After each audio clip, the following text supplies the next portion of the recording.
Hello, everyone. Thanks for tuning in to another episode of Mujeres de Pilar. Today, I have Mayra Noriega joining us. Mayra's my good friend of at least 7 years now. And, yep, say hello, Mayra. Hello, mujeres. Mayra's going to be joining us today to talk about generational barriers as well as sharing her coming out story, which she has not shared with anybody, but she decided to come on Mujeres de Pilar and share it with us because I insisted that she come on. Mayra is a really good friend of mine, like I said, 7 years of friendship, and she too, I met her at the bakery. Yes.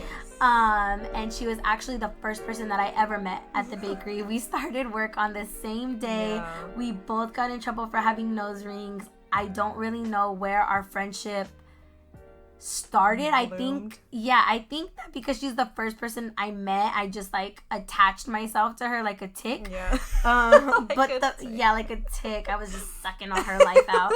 But I don't think that our friendship really started growing till later. I don't know when it really started. Yeah. I remember your 21st birthday being one of the first like events that I went to with you. Yeah.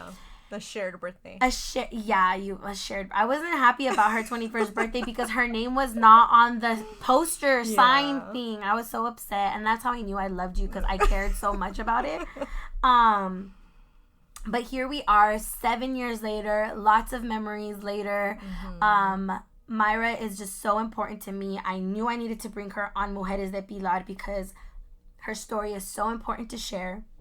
And not only that, but she's just been a constant support, a constant pillar in my life, literally, of friendship and optimism. And I just feel very safe with you, Mayra. And I'm really happy that you feel comfortable enough to come on with us. Right. It took a lot, but here I am. Yeah, here you are. She's here, guys. So, Mayra, just to start things off, I just want everybody to kind of get an idea of you. If you could just share a little bit about yourself. Where are you from?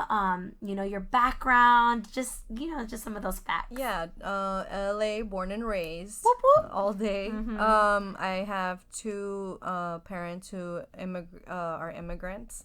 They came from Mexico. My dad's from Mexico. My mom's from Guatemala. We were born and raised Catholic. I still practice Catholicism. I am the oldest of three. I have a younger sister and a younger brother, and we're probably like 5 years apart from each other. And then we are also working class. My parents are working class parents, so they work their whole life. So we were raised with a babysitter who's like my second mom. I still talk to her here and there. But yeah, I had a babysitter all my life, and I think part of being the oldest daughter, I also had to take care of my siblings. I had to look out for them. Even though we were a babysitter, I had to be like, my sister wants to eat, or whatever, whatever the case may be. You are definitely big sister stereotype. Yeah, and it's hard for me to switch out of it. I'm being annoying again. You're not annoying ever. You're very protective, though. You are very protective. I do get very protective. And very bossy. Wow, thanks, just friend. kidding. But I like it because sometimes I just need to be bossed around. I like people who know how to bleed. Yes, but know how to boss me around. Because I feel like I'm bossy. You're the bossy I'm one. usually Stop bossy. Trying to be a bully here. No, I'm not. You're bossy. But I like people who are strong in personality and who know how to match mine, and I think that that's where. I think that's why we became such great friends. I think so. Like, I don't know what drew us to each other, but I'm so happy that it happened. Yeah. So, we're going to talk about generational barriers today. Yes, we will. You wanted to speak specifically about 3 topics. Sexuality being one of them. Education. Yes. And the third one was mental health. Yeah. And those are just some generational topics. That you've had to experience and that you, as a family, have worked on overcoming. Right. There are so many different levels to generational. Yeah, there's so many. But I think I want to start with my education. I'm the first to graduate in my family, first generation. So it was really difficult for me to actually get into college, find my way through college. I remember doing homeworks and I was like, what am I doing? You know, like, I don't understand this. I couldn't go to my parents for support. I couldn't go to my siblings for support. I had to find my own support system that really understood me, that wasn't family, you know, and the struggles that I was going through. Because for my parents, education was always big. You know, they put me and my siblings through private Catholic school. Wow, you know, your whole life. education. Yeah. And then college was not even a question. Like, you're going to college and you're going to do something with your life. Wow. And education was so huge in my life. And it still is. I'm definitely going to go back for my master's. I'm still, you know, seeing what I want to get my master's in. But and what did you get your degree in? I got my bachelor's in human services. Beautiful. Yeah. So I knew I always wanted to help people. I just still haven't found in what way or to what extent I want to help them in. But I've been working in my field. I love it. So that's a little background of my education. So going back to the generational barriers, I just think it was hard for me to break that wall up of all this pressure. You know, I think growing up, my parents, you know, they were always hard workers. I remember my mom coming out of her Saturday shift, you know, in the afternoon, and all right, we're gonna go sew elotes. And I remember going with my mom. I remember my dad selling elotes with my mom, you know, and that's how they bought our first bed set. I remember that. I remember my mom decorating our room with the money that she had just, you know, earned. And it was like hard work earning. It wasn't like easy money that we just got. And I feel like that's what fuels me, you know, the fact that my parents have worked so hard to get what they have now and where we are now, financially stable, you know, for we don't lack. We have everything we need, you know, and everything else, and plus some. We're able to travel as a family where a lot of these people, you know, haven't even gone out of the country. So I'm definitely blessed in that sense, but education was a tough one for me. I remember my senior year just not feeling proud that I was finishing my 4-year career. I was just, I didn't want to celebrate, and it shows because I didn't even invite many of my friends. You weren't invited. Yeah, and we know. were already really close. Getting invited to a graduation is it's like one of my favorite events to attend because it's like, it's just a different level of accomplishment. I also think I haven't graduated from college, so that's something that I feel like I lack in my life, but I love to rejoice the people who have. I know, you know, I'm not first generation. I'm actually fifth generation, and even being fifth generation American has been difficult for me because my parents were the first in their families to go to college. And they received an AA, and receiving an AA during their time is different than now. It's different. And so the resources that we needed to send me to college, even my parents didn't know necessarily how to help me. And so I haven't graduated from college, and so I think attending graduations is such a big deal. But I remember when you graduated, I was so excited for you, but we didn't celebrate you. We didn't. I didn't want anything. And why was that? You know what? I think it was the fact that I didn't feel proud. I just didn't feel like I had accomplished something. Really? Because my parents had always instilled in me to, like, always look for more. What do you... Okay, you're going to graduate. When are you going back for your master's? I remember them asking me, like, okay, what are you going to apply in? How much are you going to make? You know, always looking for the next step instead of living in the today. And I think that was very hard because I still have a hard time trying to, like, fuel my flame. I'm still having a hard time, like, accepting, like, wow, I actually did something. I feel accomplished. Like, you've done a really big thing that a lot of people don't either get the opportunity to do or haven't been able to do. Yeah, it's very tough to be first generation and go to college and have your degree and show that what your parents did here in America is paying off. Definitely. You know, so it was a lot of pressure. So that was pretty hard being a senior. I think on some level, I'm sorry to interrupt you. I just think on some level that you definitely are lucky in the sense that your parents wanted you to further your education, and that they even want you to go on and get a master's degree. They supported me all the way. Yes, and that's amazing, because I know in some households that's not the situation, especially as a woman. Some of our family members still struggle with education. Was a priority in my household, but I have just been exposed to a lot of people who you need to just go to work. You need to make money. You need an income. Or some families' mindsets being like, well, you're a woman and you're gonna find a man to provide for you. Exactly. And there's many people like that, where they're thinking like, because they get this partner, they're set. Yeah. Is that really your goal in life? I don't know that I would be so satisfied. It's hard for me, and it's great for some, but it would be difficult for me. Right. It's just not a life for us. For us, definitely. And I think that, so I want to go back to your graduation. You didn't want to celebrate. You weren't excited because you didn't feel accomplished. No. And I feel like there might be something deeper to that. Yeah, and it ties into like my whole sexuality. At the time when I was graduating college, my whole college experience, I was already gay, but I was not out. I was not out to myself. I was not out to my family. I was definitely not out. So it was hard, because I was, as a senior, getting my bachelor's. I remember, graduating and then realizing like, oh shit, what do I want to do with my life? And then going through my first heartbreak with like my quote unquote love, my first experience with a girl.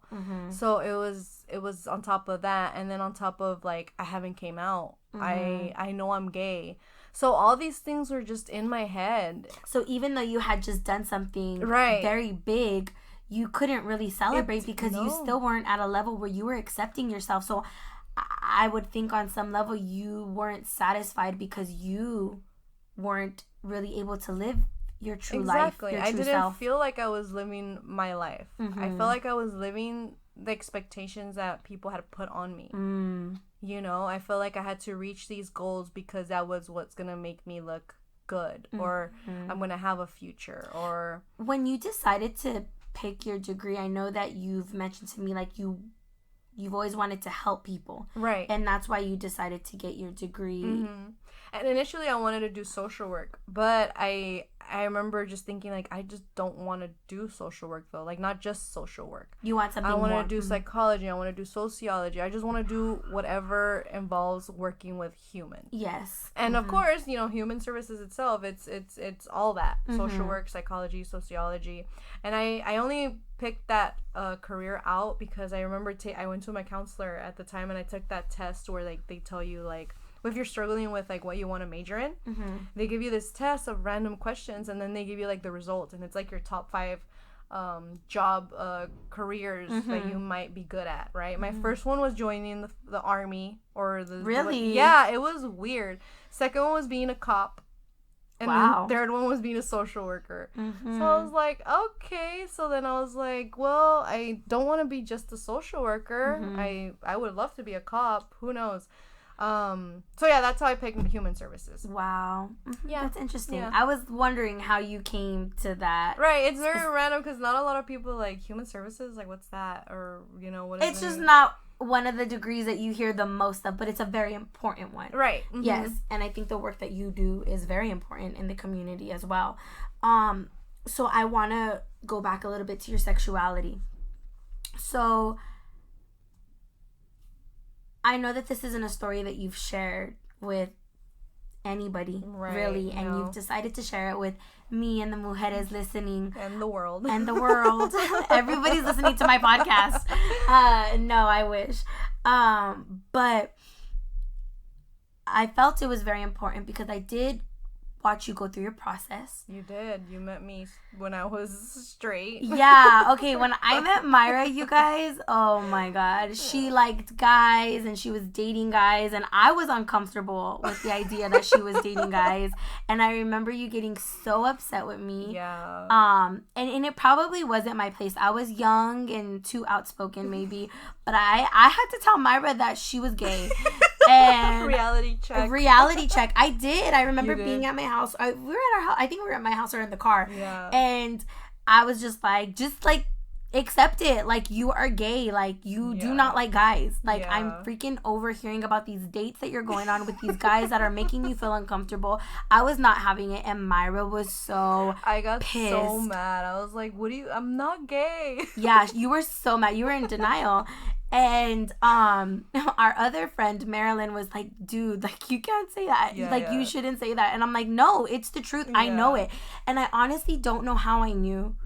I just knew. I knew you weren't being your full self. I wasn't being genuine. You weren't. And false. I mean, you were genuine in our friendship. You've always been a genuine friend, but you weren't you. There was something that you were keeping from us, and I could feel it. Yeah. And just the conversations that we would have about these dates that you went on, and the experiences that you were facing, some of them intimate experiences that I could just see the uncomfortableness in your body language, in your tone of voice, in your face, and I wasn't having it. Yeah. Like, I was like, she is straight up lying, and I'm gonna let her know that she needs to be honest. Yes, and I think my intention wasn't, I don't know, I don't know, some people might take it in a bad way, but my intention wasn't to be hurtful or to make you feel any type of way. You just loved me so much. You wanted me to be happy. Yes, I wanted you to love yourself the way I loved you. Right. I'm like, girl, I accept you. I accept you. Just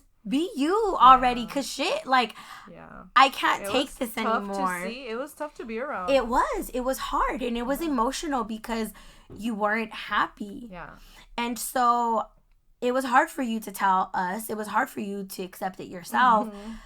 What was the process like coming out to your family? Because you did mention, I mean, you are in a Latino family, a Mexican dad, a Guatemalan mother, machista dad, yes. And raised Catholic, like most Hispanics or Latinos are, raised Catholic.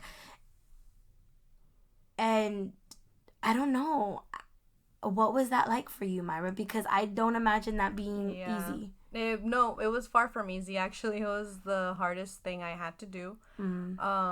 I remember, I guess I'll just go straight at it. But I remember that night that I came out, we had a family discussion in the living room. And I remember my parents just telling me, like, whoa, like, because me and my sister weren't talking, and for whatever reason, something had happened, and then my sister was like, well, just tell them, because I'm not gonna tell them, right? So my sister already knew I had been planning to tell them. I just didn't know how. And I'm glad my sister kind of pushed me to that, because I feel like if I didn't get that small little push, I feel like I would have still been doubting it, like, should I not, is it worth it? It would have been way easier not to tell him. I would have been still in the closet, having a double life. Would it have been easier, though? You know what? Probably not, but I feel like I wouldn't have challenged myself. That's what I mean. Okay. The challenges wouldn't have been there, and I feel like my growth would have not happened. You would have been comfortable. Exactly. It would have comfortable but uncomfortable in your skin, because you wouldn't have been living your life. Exactly. Like most people. Everybody, you know what? Actually, I think everybody else would have been comfortable. Yeah. Except for you. Except for me. And you would have been okay with that, because you just love them so much. Because I care so much for what my parents think, and, again, it goes back to, like, how much they've given me. That it really just made me think, like, doubt myself. Anyways, going back, my sister did give me that push, and I remember telling my parents, well, I'm gay, and so is my partner, and she's not my friend, and they were so shocked. I remember my dad just kind of stared at me. He's like, what do you mean, what are you saying?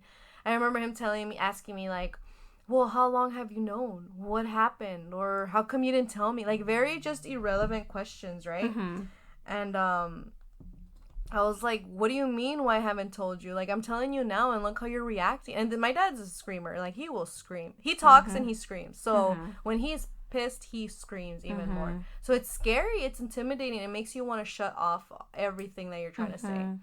So I remember doing that, and I remember my mom making a comment where she's not like, I knew it, but she said it more in like fuck. Like, I should have known. I should have told you, like, you need to change kind of thing.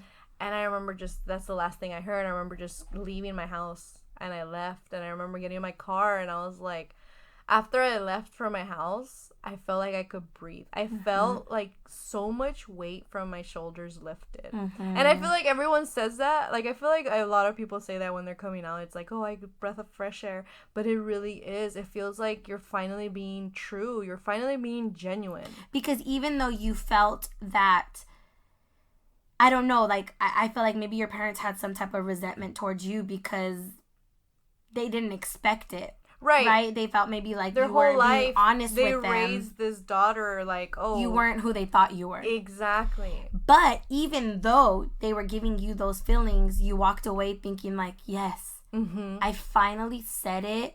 And yeah, they're mad, but I did it. Yeah. Yeah, and that's amazing. And at the time, I was still trying to accept myself, but I was at a point where I had already, like, got the idea that I was gay.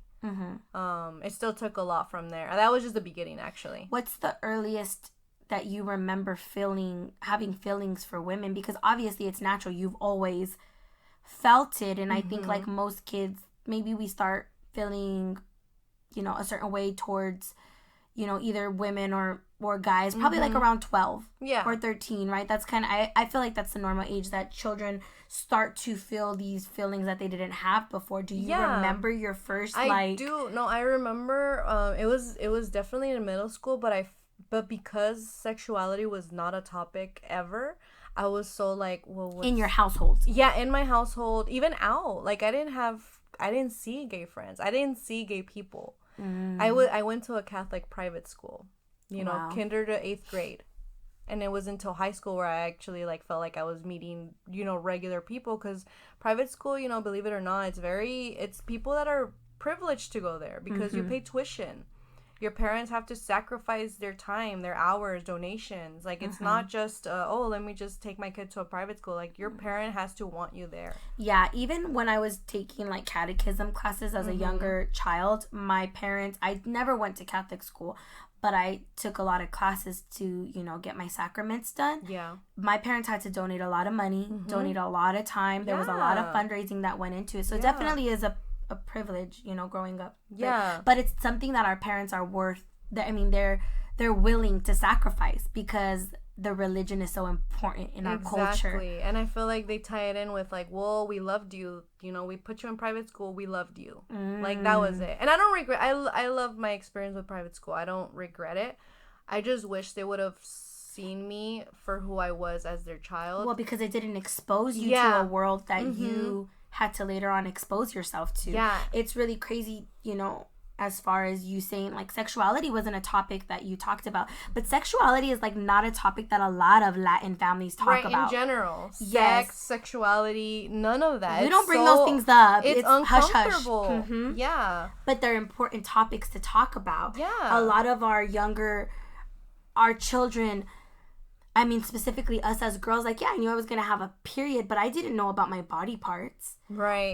Eventually, obviously, one day I had sex, but I didn't know, you know, all of those things. And they're uncomfortable topics to have, but very important topics to have with your children. Yeah. And so it's very interesting to me that you knew that you were having these feelings, but you didn't tie them into a sexuality. No, you didn't tie it into, like, being gay. Yeah, it was innocence. It was so innocent. And it wasn't in high school. I did begin to get, like, crushes, but it wasn't like I'm gonna go for it. I think it was deep down where I would, like, hide it. I never went boy crazy. I never had that phase where, like, oh my god, you know. Well, yeah, girl, because you don't like them. Although I did have boyfriends. You did have boyfriends. A boyfriend, but and you went on date with guys, and I'm, like, disgusted by it because I'm just like, no, she doesn't like you. Fit. Get away from her. Yeah, and you could tell from my body. As much as I try, I'm just like, no, it's not. It's not. And your first girlfriend, how old were you when you? Because she was your friend. How old were you when you two decided to take it to a new level? It was 18, 19. Okay. I was out of high school. An older teenager, yeah. Yeah, I was out of high school, and then I was going into college. And she was a good friend, and then, you know, obviously being a good friend, you become so vulnerable. You open up so many parts of you, you know, because you share your part. You share... Okay. You just share different things that you would. I understand. Everybody understands. Yeah, anyways, going back to your question. So yeah, that was my first experience. My first experience with a girl, and I had like the biggest connection. And you fell for her. I did. Completely. I don't like her. It started. I don't care who knows it either. One day she might listen to this and I don't care because I don't like her. But, I'm sorry. But I'm not. And Myra's name was not on your guys' board. I will never forget that, okay? Person. Anyways, go ahead, continue. I'm sorry, Myra. So I was with this person, and yeah, that's when I finally realized at the end of almost the end of the relationship, that's why it kind of ended, was I wanted to come out. I wanted to be true to myself. I was tired of being in the closet dating her. And I was tired of like having to hide it with our friends and not knowing, my place. And it was so twisted. We would like be a thing, but like we would still allow each other to date guys because it was what was expected of us from our families. And it really fucks with you. Well, yeah, because you love each other. Right. And honestly, I shouldn't say that I don't like her because now that I'm looking back, because that was younger us. Yeah. When you were going through that, she wasn't ready to accept herself or her situation. No, we were different paths. You were on different paths, and everybody is entitled to having their moment to say, okay, I'm ready to accept myself. Right. I'm ready to be open to the world. And she wasn't at that point in her life, but you were. Yeah, exactly. And I can't, it's just really crazy because it would be like me being with my boyfriend and allowing him to be with somebody else. I couldn't share him. Jealousy came into play. Definitely. It became kind of psycho at a point. Yeah, well, because you become possessive. Exactly. It's all these bad habits I started building so bad, and I think I'm better off now, but it took me a lot to break them just because it's traumatic. Well, you carry them into your next relationship. Exactly. And yeah. Because you have to unteach yourself those things. Yeah, I definitely had to unteach myself because that wasn't right at all, So you guys ended up separating and you start going through this process of accepting yourself. So after you come out to your family, right, obviously that day wasn't good. They're obviously upset. What was it like to follow? You know what? My relationship with my parents, it wasn't the greatest, but when we did hang out, it was very intimate and personal because I didn't get to see my parents. During the week, they would work all day. As a child. I had a babysitter my whole life. I still keep in touch with her. She's my second mom. So. And there's no shame in that. Yeah. Your parents wanted to work and they wanted to provide. They needed to provide. They were putting all of us through private school. Of course they needed income. They had a house. They had bills. They had education to plan for. So I don't blame them, not at all. But at that time in my life, I was very resentful. I was so mad. So I came out and I remember my dad, I'm not going to go into detail because I've forgotten a lot of the things that he did say and what happened, but I remember him not sitting on the kitchen table like when we would eat. It took like 2 months for him to sit on the same table as I was. Wow. He would just not see me in my face. He would ignore me like I wasn't there. He would ignore me. I remember it, and it's so small. It's so weird talking about it now because I'm like, wow, that's not my dad now. But I remember he's come a long way. He's come a long way. I remember him asking me like, oh, like Lord knows what you've done to your sister. Like it went to that extent. Wow. It went to that extent that it made me feel like, wow, am I like this monster?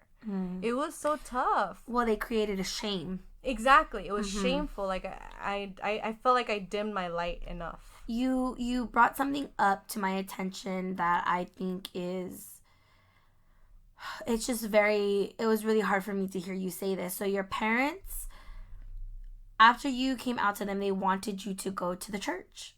Oh yeah, because we were born and raised Catholic, and I still practice Catholicism, but I do have a lot of like things where I don't like what the church preaches. I think you have a strong relationship with God. Yes, God. And that's what probably keeps you in the church. Yeah, and church is, I use it to meditate and like really think and be grateful.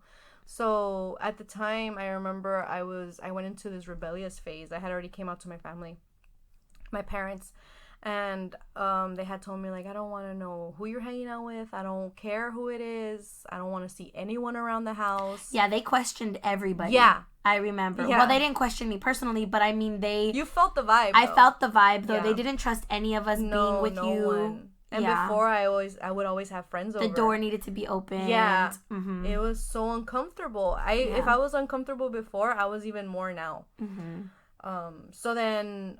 what was I saying? Remind me. Sorry.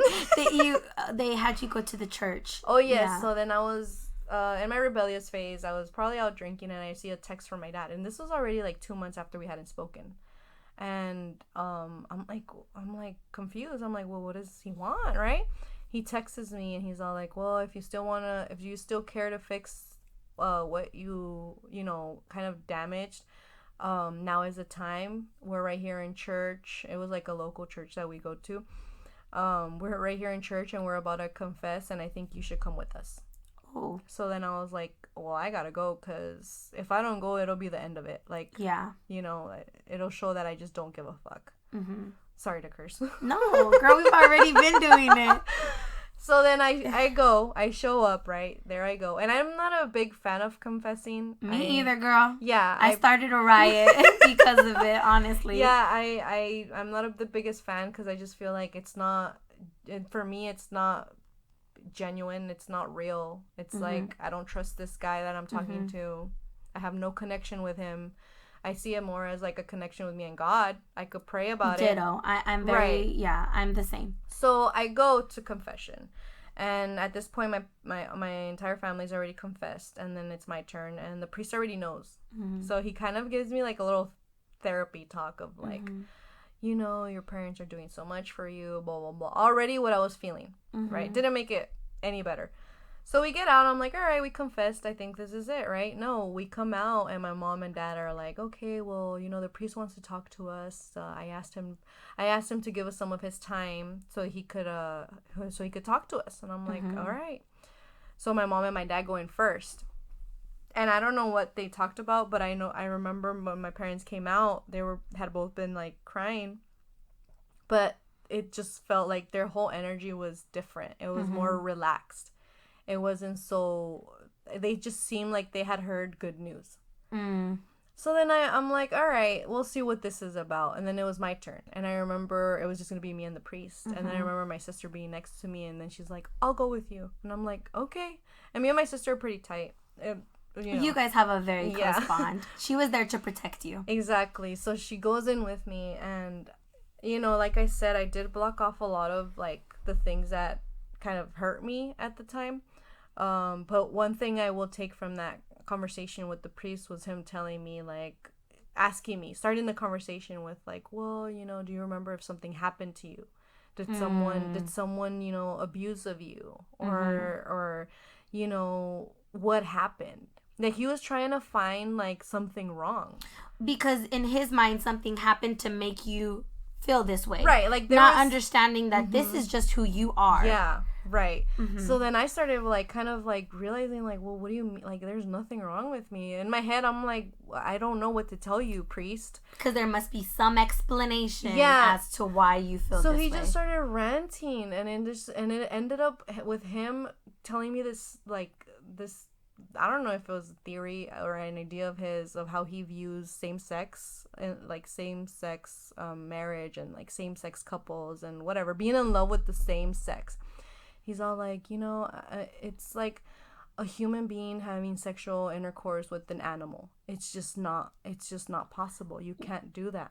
Wow. And I was like, wow. Yeah, he was comparing it to that. And I was like, are you fucking I looked at my sister, and we were both so shocked. It was just so weird. It was so weird. And at that point. And uncomfortable and disgusting and disturbing. I'm sorry. I'm just like.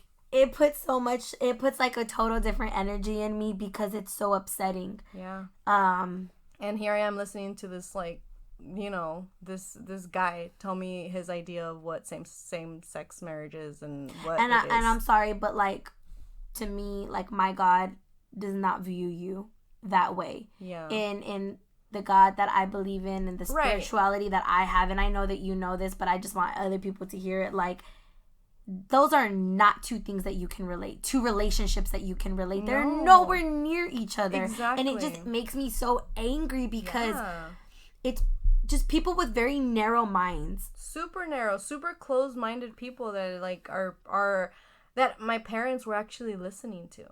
And made them feel comfortable. And you know, Mayra, I want to ask you a question. Like, so you listened. You took all the information that he was giving. You maybe didn't listen. You probably tuned him out. After that, I was so zoned out. I was just so like, why am I doing this? I can't believe my parents put me through this. I can't believe that they're okay. They're relieved that I'm listening to this. But you sat there and you listened to it because you loved them. I love them. I respect them at the end of the day, you know, and I feel like they needed that from me. And but like, I don't know, Mayra, like, I can't imagine, like, that was validation for them. That was, and we don't know because we don't know what was said between the priest and them, but they had some type of a validation, like, okay, it's okay now. Yeah, exactly. Like, it'll be somebody fine. else said that it was okay, so it's okay now. And this person, I feel like he was fishing for what happened to you to make you do this, like, a reason to really stick to it and be like, well, this is why she likes women. Try to fix this and then she'll be fine. Yes. And it's crazy because if anything, this situation was more traumatic than anything else that you had been through in life. Yeah. And it created a lot of trauma, not just speaking with the priest, but the idea of not accepting you, it added even more shame. Like, if I was shameful before, this added 10 times more. And after this, what was your behavior like? Towards your parents, or towards my parents was anger. It was resentment. You know, I felt like, how can you listen to this, you know, like this guy that doesn't know us, and you feel relief when your daughter's telling you who she really is, and you feel ashamed. You feel like, wow, what are they gonna say? What is our family gonna say? What are we gonna do? Them asking me that. I remember my dad asking me, oh, are you gonna start dressing like a guy now? It was just like, all these stereotypes that go into and there are some women who do choose to dress, quote unquote, more masculine. You know, if that's even really a thing, like, why does it have to be masculine and feminine? Right. But you know, I think it's really just like our culture. I don't know any other culture. You know, I'm a Mexican, I'm a Chicana, so that's what I know.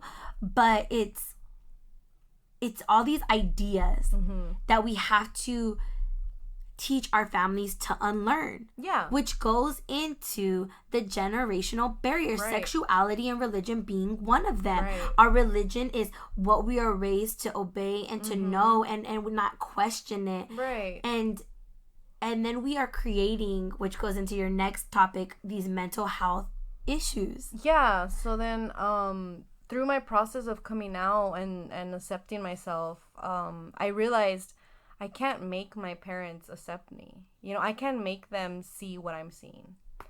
So what I did was kind of shift my mindset. And I'm like, well, let me focus on me and accept myself, and then it'll show, you know? Because you went through a phase where you were rebellious. Yeah. Toxic to yourself. Yeah. On some level, you know, I'm not trying to like throw you under the bus toxic. And like reverse, but I want people to understand that it didn't just go from this one encounter to like, oh, okay, I'm gonna live my best version of my life. No, there was a big process. It was a big hole, yeah. And there was actually a lot of time, like, we're as close as we are, we were not close at all. No, at all. And I never took it personal because I knew that you were going through something that I wasn't able to fully understand. Yeah, and I think that was the hardest part. The fact that my friends weren't on the same path of coming out. They weren't ready to come out because I you know, they were living in like behind in the closet. They were still dealing with it. Yeah, right. They were still dealing with it, and you wanted to. I needed. Yes. I needed. It was a want. It was a need. It was I had to. I could no longer feel like I couldn't be myself. Because and that just goes back to how passionate you are. Yeah. No, yeah. And honestly, about living your true life. Yeah. Something makes me feel a certain way, and I'm like, why? What's going on? I need to do something. You question it. And that's what makes you so great, because at some point you realized, I can't keep living the life that I'm living, which is actually destroying me, because you were being destructive. It was. You were drinking like crazy. Yes, you were. I was hanging out with people that really didn't, fuel my flame.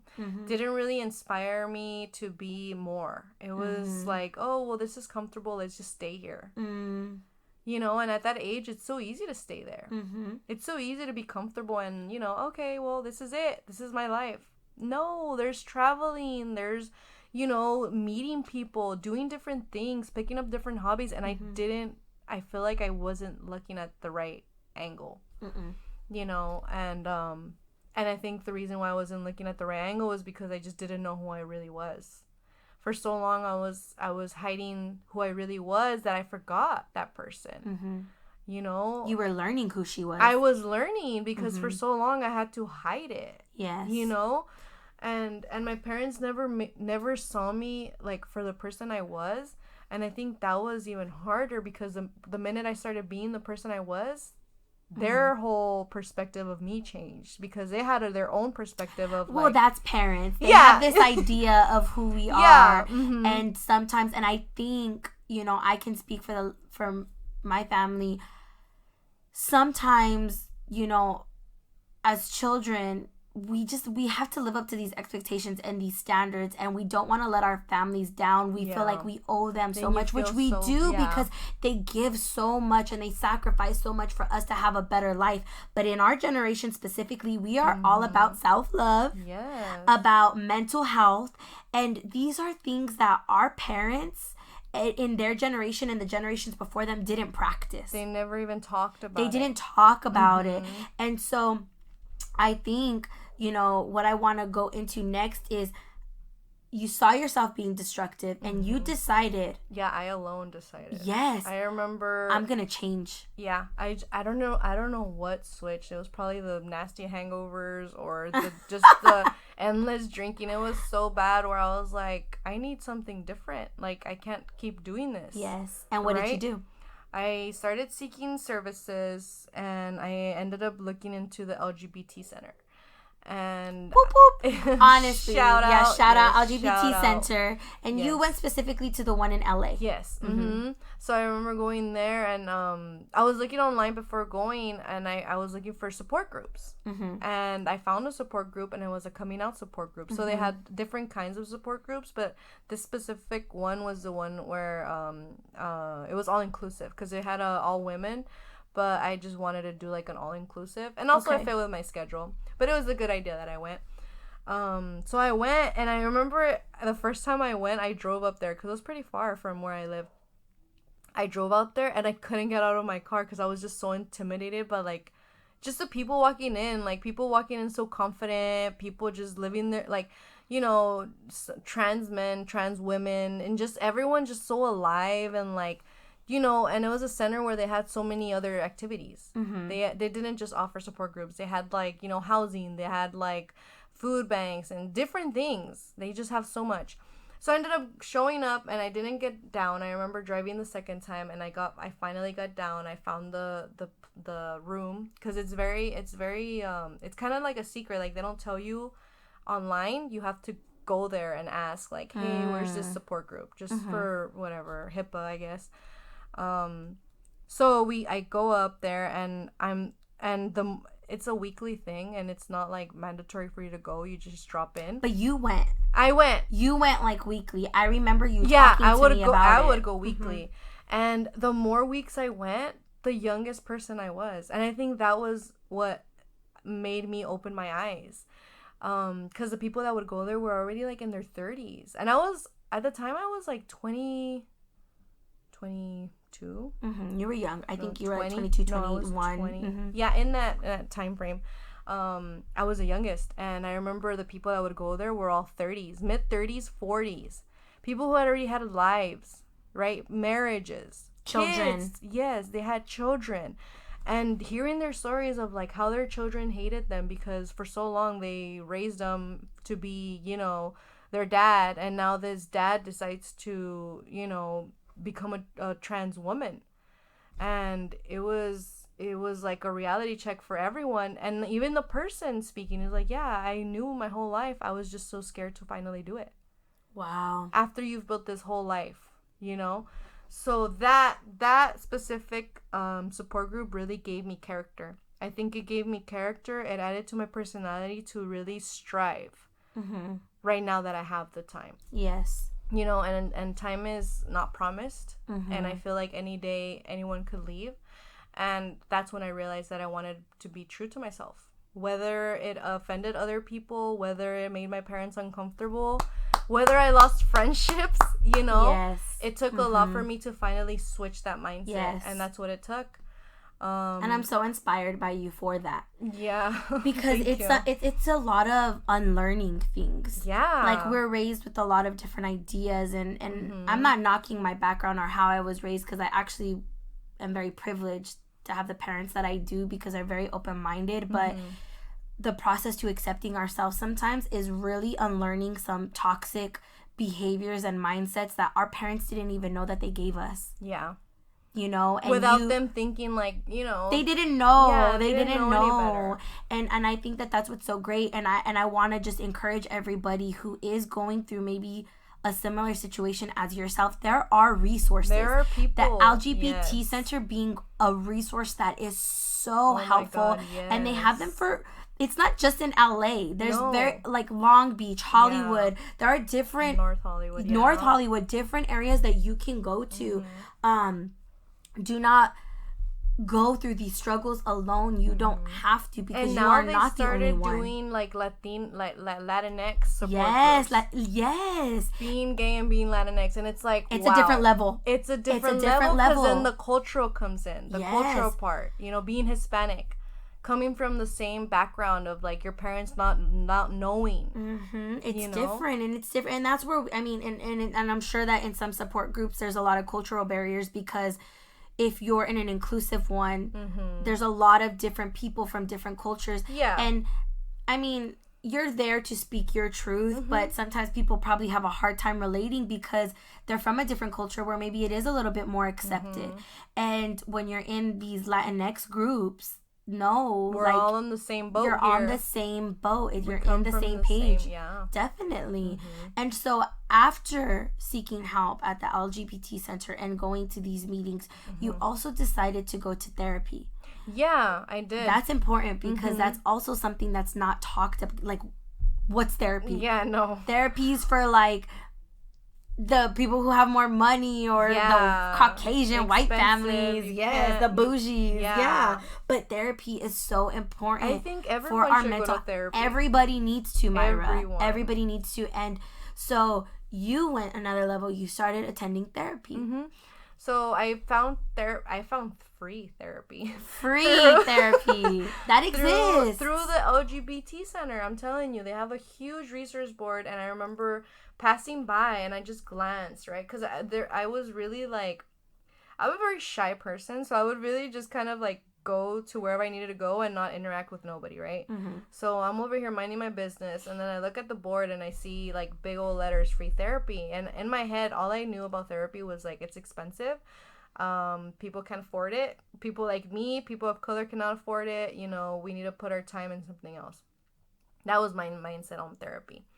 And I remember grabbing the little, like, you know, I had, like, a little paper. Oh, the little paper that you rip off. I ripped it off, right? And I'm like, all right, you know, let me see what's about. I sent the email, and I had an email, and I sent my information, and sure enough, like 2-3 days, they sent me an email back. They hit me up. So then they send the email, and they're like, okay, we want to meet with you. Can you come this day? Come here. This is the address. And I remember at the time I was still in college, so my driving experience was not, like, you know, major. I wasn't going far. So it was in Culver City, and I remember being so far. But that's I was an like, LA mentality, y'all. Okay, that is an LA mentality. People it's from like LA think that everything is far, and it's because I'm from Phoenix. Like, I don't know, like, we just drive places. Like, I don't know. That's an LA thing, okay? It's not even a driving experience. Tell me about traffic. Yeah, and then talk it is to traffic me. and angry people. Exactly. But anyways, go ahead. Sorry. So I ended up going, and it's the best decision I have ever made because therapy really changed who I was. In a good way, obviously. I had been through a lot, not only through like my relationships with my partners, my relationship with my family, my relationship with my friends, and yourself. Myself, and mainly myself. I had no relationship with myself. And it wasn't until the support group really fueled that flame for me to like push to go to mental health and really dig in deeper, like what really is bothering you, what really does trigger you, well, why do you feel that way? And yeah, sure enough, therapy, I had a great therapist. I did therapy for 2 years 2 years until I aged out, and then obviously now you got paid for it. Yeah, that's pretty much what they told me. But it's like investing in yourself, right? And like, you know what, it's weird because every day I would go to free therapy, I would make it worth it. And I remember telling the therapist, I was like, I feel like I have to come each week and give you like everything I want to accomplish because I'm so time limited. And she's like, but you could come to therapy after. And I'm like, you don't understand, I just can't afford it. Because I never even thought of the idea, like, I can't, like, in my head, I'm like, no, therapy is not a priority. You know, like my parents. Well, it's also like I said, it's something that is not encouraged in Latin culture. Right. We never speak about. We don't speak about it, and not even just that. Like, we don't speak about our emotions, but don't be telling people your business. Exactly. Like, this is an outside source. Like, the problem is what happens in the family stays at home. Yeah. Outside of here, we're perfect. No one needs to know that. You're this perfect little family until you really get to know each individual in the family. Yes, and you're letting this outsider in on our life, and that's just like not always accepted. And I remember my therapist telling me like, wow, like she's just like applauding me and making me feel like, thank you for sharing. And every time I would share and I would cry, I remember the beginning, like the first sessions, it was a lot of crying. Because growing up, I never, I felt like I was very shut down in my emotions because I had to be. Because I couldn't cry, because then it'd be like me showing weakness. I couldn't show that I was hurt because then it would make someone feel uncomfortable. You know? And we don't want to do that. We don't want to make anybody feel uncomfortable. No. Our job is to make everybody feel comfortable. Exactly. Think of like this idea that people have of like Latin mothers. Yeah. You come into their home and what do? They want to feed you. They want to tend to you. Everything is about making you feel comfortable. Nothing is about them. You don't even know what they're going because through. There's no time for that. There's no time for emotions. There's no time for feelings. And I think that, ay Dios, like that's just something that's huge. It's huge. And this generation, you, Mayra, you are bringing down those barriers. You are making it okay to be uncomfortable. You are bringing up these conversations and the things, I mean, like the conversations that me and you have had, like yes, you went to therapy for you, but you're taking what you learned and you're being bold enough to bring it into your home. Oh yeah, most definitely. And make them. I know you make them sit down and talk about their feelings. After I finished therapy, I was like, you know what? I want to continue. And at the time, I couldn't afford it because it was just too much, and the job I was having, I couldn't make it work. So I was like, I need to do something. I need to find an outlet. I didn't recite into alcohol. I didn't end up doing anything like, unhealthy. I started doing like gym. I remember I also had like a lot of anger at the time due to like a relationship I got into, and I had so much anger, and I ended up trying to figure out, and I was out of therapy, and I was like, oh my god, I need to figure it out because I think I'm gonna go back into that dark place I came from. Sure enough, I got into boxing. I loved it. I still kind of struggle with like my anger, but it's not as bad as it used to. And that was scary because I had never been an angry person. I had anger with my parents, but it was more of a resentment, like more of like, why can't you just... And you were hurt. I was hurt. It came from a hurting place. And like this one, it was more like angry where like I hated someone and my heart doesn't allow hate. I love so deep where I'm like, I only try to see the good in people, always. You know, as shitty as this person will be, I will still see the good in them, and I'll be like, I still love them. Ditto. I'm the same, girl. Yeah.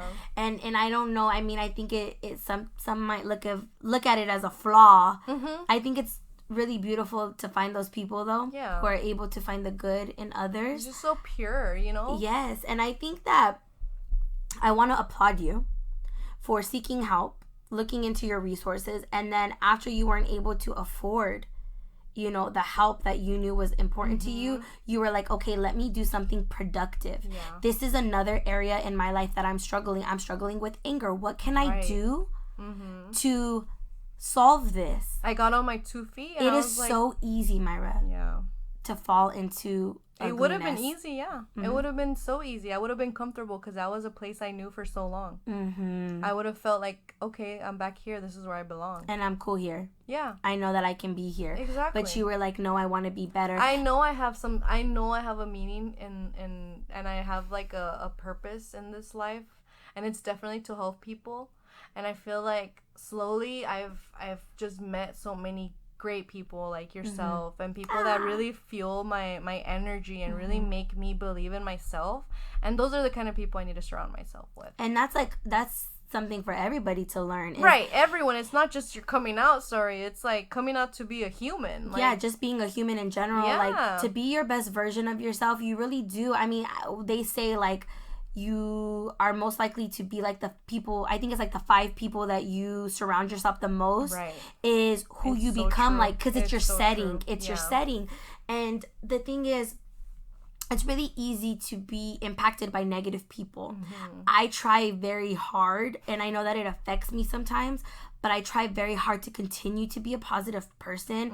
I have been in negative places in my life too, but if you know that you're naturally a positive person, look for those outlets. Don't let people bring you down. No. Try very hard to encourage them to change their mentalities, to change their mindsets. It's like planting a seed. You plant a seed in someone and it will grow eventually. It won't grow fast. It might grow fast. It might not. But at least it's there. At least that idea is already in their head. And you have done that in your family. Your younger brother, it's okay for him to be emotional. So yeah, well, after I finished therapy, I ended up telling my parents, like, when I was not mad at them anymore, I fixed all my relationship with them. I'm like, you know, I did therapy and we talked about this, and I think we should try it at the house because I think it would help everyone. Right. So here I go. I'm leading the discussion in the household now. You're breaking the barriers. I'm breaking the barriers. When before you're bringing up these topics. Only my dad could talk, and his word is on top of everyone. But now it's Mayra's. Yes. No, now it's fair. Now yes, I'm like, I love it. Mom, do you need to say something? Marisol, how did that make you feel? Hey, you know, Luis, tell me how you feel. You know, I allow everyone to have a space. And you know what? That's great. For everybody, your younger siblings, because now they are going to live a more free and honest life, but also for your mom, who has not been able, who wasn't raised to have an opinion, who wasn't raised to be outspoken. It's still very hard for her. And in her marriage, not because your dad is a bad person, but because of how they were raised, was not raised to be seen as equal. Outspoken. And you gave her that, Mayra. Like, that's beautiful. Like, if we can give our parents anything, and I know that sometimes as Latinos we feel like, okay, I need to get an education, I need to get a good job, I need to go buy my mom and dad a house, I need to buy them a car. We sometimes think materialistically of what we need to give them. Exactly. But you are giving her the ability, you said it, to have a space to grow, where her voice is heard, where she can grow. And it's so funny now telling my parents, like, they'll tell me, like, well, it's because I'm this way and I can't change. I'm like, don't say that. Don't say you can't change. Say you won't change because you don't want to change. I always make it a point, because it's so easy to be, like, victimized and say, no, well, I have A, B, and C. I'm sorry, I can't do that. No, be sorry for yourself, because you're doing the damage to you. Although you're 52, 53 years old, you could still grow. You can still grow, and you have to. Yeah. I mean, you don't have to, but you'll live a very, like, small life. Right. But if you choose to live bigger, our world is constantly changing. The things that we're going through today, Mayra, are very scary. God, yes. Our lives are very scary, and if we do not decide to change soon and to help the older generation to change, our parents, our grandparents, our great-grandparents, they'll be stuck then there. they are going to be stuck, and the world is not going to be able to progress in a positive way. No. And you are part of that. You are part of planting that seed, and I want to thank you for that, because we need that. We need examples like you. We're gonna wrap it up soon. I want you to, two things. I want you to share with everybody what you did after you came out to your family, because I think it's freaking great. Oh, God. And then I also want you, if you any last statements, last words that you want to share with anybody who's maybe experiencing what you experienced, words of encouragement for them, or just anything you'd like to tell them. Anybody who's listening, who's feeling what you feel or felt. Well, I'll give some tips, like if I were talking to the younger me, the me that was very lost. Just be true to yourself. Don't let society and don't let people and don't let friends make you doubt yourself, because your gut feeling is your feeling, and it's what you believe in. So if you're one to believe in yourself, no one could stop you. Yes. And I think that's what I learned now, that like if I know that's what I want, that's what I'm gonna get, and I'm gonna manifest it. Yes. Right? If you speak it out, it's gonna happen. With a lot of hard work. With a lot of hard work. Yes, yeah. And obviously things don't fall from the sky, but at least your energy's up for it, and you attract the people that you need, like I'm doing now. I think now I've lost so many friends. I have a lot of friends, but I feel like the ones that are really close to me I could count them on my finger. And I think it's because those people that I do keep around are the ones that feel my energy. They fill my soul up. They remind me from who I was to what I am now and where I'm going to be. And I think these people will stick through everything, and I feel like I'm excited to share memories, and I think you're one of them. So I want to thank you for having me on the podcast, because I think it's really special what you're doing. I think everyone needs to hear everyone's story. Yes. And although you might know the people from the outside, you don't know how they really are on the inside. Exactly. And the last thing you wanted to know of, like, yes, tell them. I think it's beautiful. When I came out to my family that night, I remember just leaving, right? I left my house, and I just could breathe, right? And it's so cliche to say that, because I feel like everyone says, like, oh, you could finally breathe, but I could really just breathe. I remember just being so full of life, and getting in my car, and I was like, I'm just gonna drive. And I remember driving down, right? I was driving down Rosecrans, and then I was like, you know what, I'm gonna get a donut. So then I stopped by the donut shop. I got myself a chocolate twisted donut, and I was eating my donut while Marisol was over here blowing me up, like, hey, are you good? Are you okay? You're like, I'm great. Yeah, I'm like, eating a girl, donut. I just came out. Let me enjoy this. Yes. And that's it. Like, I just want... Yeah. Mayra, like, you're so special because you have just had so much growth. Like you said, you manifested all of it. You decided the life that you wanted to live, and you live it every day. And that's such an inspiration for people who don't feel like there's a tomorrow for them. Right. For people who feel like they are in situations where they are stuck and nobody will ever accept them and nobody will ever love them. It starts with loving yourself. It does. And it's all love. And accepting yourself. And once you go through that process, other people are naturally going to want to love you back. And so that's one thing. And two, like, understand that it's going to take our parents a little bit of time to change their mindsets and their mentality. Yeah. Don't give up on them, just like you don't want them to give up on you. Exactly. I never think that it's okay to stay in an unhealthy relationship, and that means our parents sometimes. Everybody deserves healthy relationships. So if you have to disconnect, then you have to disconnect and live a life for you. Thank you, Mayra. Thank you for sharing your story. This is super special. I know that I feel special. I feel special because you decided to share it with me and with all of the people listening. And I know that this story is going to help somebody through their life. And I know that you said that you're here for a purpose, and I hope that I can help contribute to that. To really making your purpose in this lifetime there and visible. You already do, girl. And you already are. You're already doing your purpose. Like, just by being you, by choosing to live this authentic lifestyle. And I love that word, and I probably overuse it, but you are you. And there is nobody else like you. There's no one, exactly. It's and I love it. I love it. I love you. All right, guys. So, everybody, thank you for listening to Mujeres de Pilar. Make sure to listen on SoundCloud or YouTube. Follow Mujeres de Pilar podcast on Instagram for any updates and the episodes to follow. Mayra, thank you for joining us. Thank you. We love you. We love you too. We love you. Thank you, guys. Do not forget to eat your chocolate glazed donut. Yes. All right? Live your best life.